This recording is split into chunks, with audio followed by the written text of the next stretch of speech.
Ele sabia.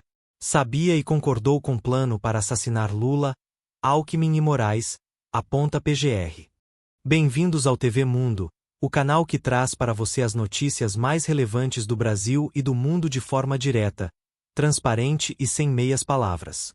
Aqui, buscamos sempre informar nossos leitores e espectadores com análises profundas, dados verificados e um olhar crítico sobre os acontecimentos que moldam a sociedade.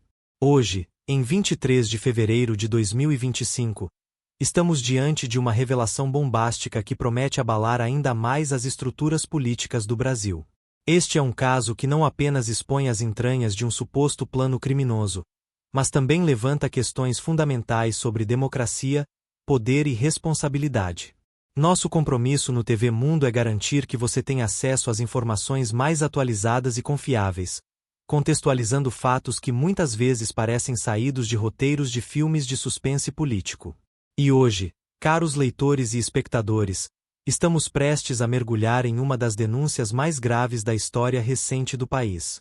A Procuradoria-Geral da República, PGR, acaba de apresentar ao Supremo Tribunal Federal, STF, uma denúncia que pode mudar para sempre a forma como enxergamos os bastidores do governo Bolsonaro. Segundo documentos oficiais, o ex-presidente Jair Bolsonaro não apenas estava ciente de um plano macabro para assassinar figuras-chave da política brasileira, como também concordou com sua execução.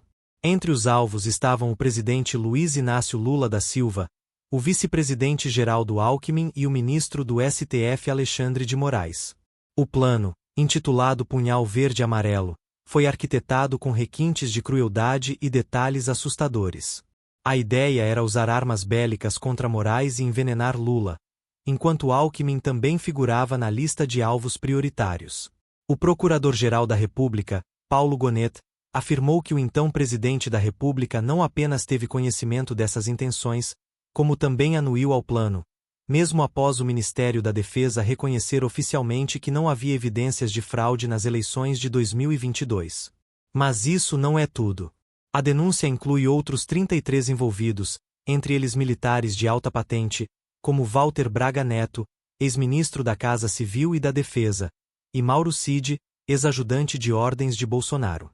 Documentos apreendidos mostram que o plano não ficou apenas no papel. Havia um cronograma detalhado, com monitoramento dos alvos e preparativos para ataques que só não foram executados porque os conspiradores não conseguiram cooptar o comando do exército a tempo. Um dos momentos mais chocantes da investigação foi a descoberta de um áudio de WhatsApp em que o general Mário Fernandes relata a Mauro Cid uma conversa pessoal com Bolsonaro. Nesse diálogo, o ex-presidente teria sugerido datas possíveis para a execução do plano, inclusive mencionando o dia 12 de dezembro de 2022, data da diplomação de Lula. Essa evidência reforça a tese de que Bolsonaro estava diretamente envolvido nas articulações golpistas. Outro ponto crucial é o papel desempenhado por Anderson Torres, ex-ministro da Justiça de Bolsonaro. Em sua residência, a polícia encontrou uma minuta de declaração de golpe que seria apresentada aos militares. Torres, vale lembrar, deixou o ministério para assumir a Secretaria de Segurança de Brasília, posição que ocupava durante os eventos do dia 8 de janeiro de 2023, quando houve a invasão ao Congresso Nacional, ao Palácio do Planalto e ao Supremo Tribunal Federal. As mensagens trocadas entre os conspiradores são igualmente reveladoras. Braga Neto, por exemplo, ordenou campanhas para derrubar o chefe do exército que se recusou a aderir ao golpe. Já Mauro Cid enviou mensagens a oficiais golpistas confirmando que a tentativa de golpe ainda estava em curso, mesmo nos dias que antecederam o ataque ao coração das instituições democráticas brasileiras. Caros leitores e espectadores do TV Mundo, estamos diante de uma denúncia que transcende o campo político e adentra o território do inaceitável. Se confirmadas todas as acusações, estamos falando de um plano que colocou em risco não apenas vidas humanas, mas também a própria democracia brasileira.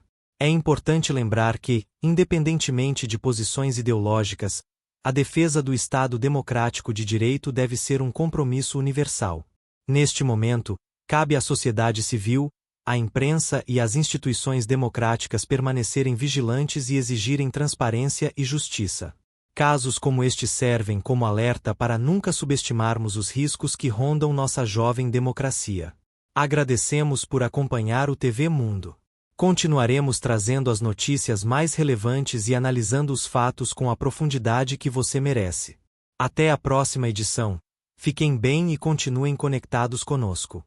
Atenciosamente, Equipe TV Mundo.